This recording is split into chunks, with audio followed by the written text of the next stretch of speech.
It's just been amazing to see how many resources North Carolina has first. There are so many in the Triangle and Wilmington, and it's been really interesting to see. Even at this conference, I'm running into people from when I was at First Flight and then running into people I know at Wilmington. So that's been really fun to see.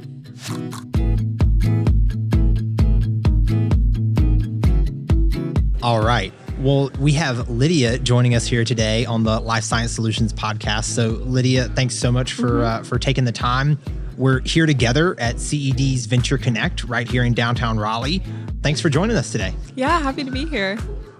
So curious to start for folks who maybe aren't as familiar with the CIE, kind of what's the overall mission of the university's innovation program? Yeah, so the UNCW Center for Innovation and Entrepreneurship, we are a university department. So we're able to work with faculty, staff, students, alumni, but we also have the ability to work with any Southeastern regional entrepreneurs in the community. So we work with a whole bunch of variety of people. And, we do this through mentorship programs, support services, and collision incubator space.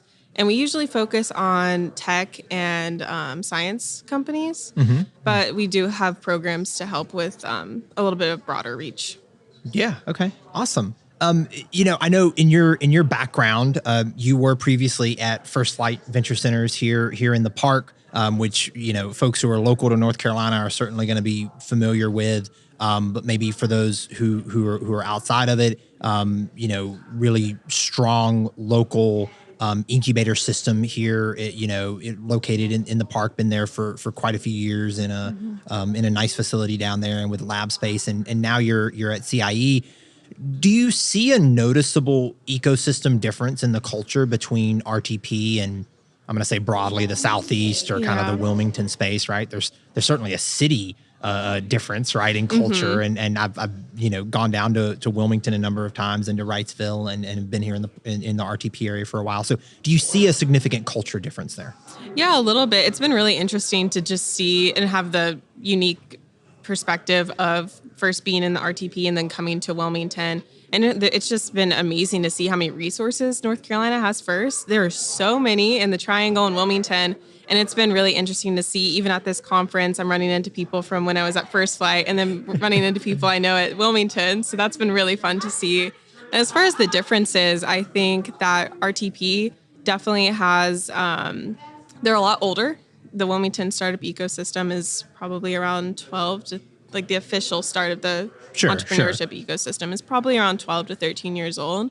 So the RTP area is a lot older. And I think they have an advantage for emerging technologies. And Wilmington is a much broader ecosystem with a couple focuses like blue tech, fintech. And then they have emerging industries like brain health and biotech and life sciences. UNCW has just started a brain health hub to assist with life science and biotech startups. Yeah, and it's really interesting. We've seen some really innovative and cool technology kind of come out of that space, and specifically out of UNCW. In our time at Kymanox. I'm curious. You also have a good perspective, and CIE being sitting in a university system, right, or university setting, but having the ability to work both internal to the university, right, so academic professor-based spin-outs, but also external to it. Do you see a significant difference in whether it's the needs of the startups or just things that you've observed for the ones that are coming out of academia versus the ones that are coming from outside of it?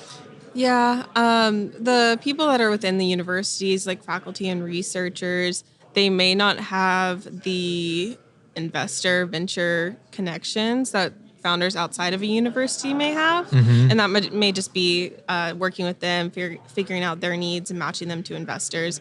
And they also have resources like Office of Commercialization and the CIE to help them along that way. So that's kind of a bonus for them. They may not have that knowledge of investors funding, but they do have a lot of resources at the university to help with that. Yeah. And then another gap may be kind of in the same area as IP.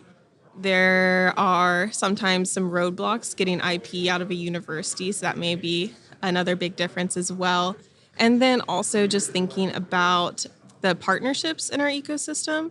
So having someone like the CIE, the Office of Commercialization, and matching them up with the appropriate ecosystem partners is another really big difference between those outside and inside of a university. Yeah, just that quick tie-in, right? Yeah. That can be available, and even having the direct support. I mean, someone like yourself and everyone else at CIE. Obviously, you're here at Venture Connect, right? So you're going to make a number of connections here that potentially are going to be applicable, whether it's directly into the venture scene, which is of course kind of the thesis of the conference that we're at, but just beyond that into the rest of the supporting ecosystem that's around, right? And whether it's companies like Kymanox or it's others that tailor to startups on the environmental side of things as you're getting out of the university, and things like waste stream that aren't very interesting to talk about, but you have to consider them if you're going to do therapeutic development, right?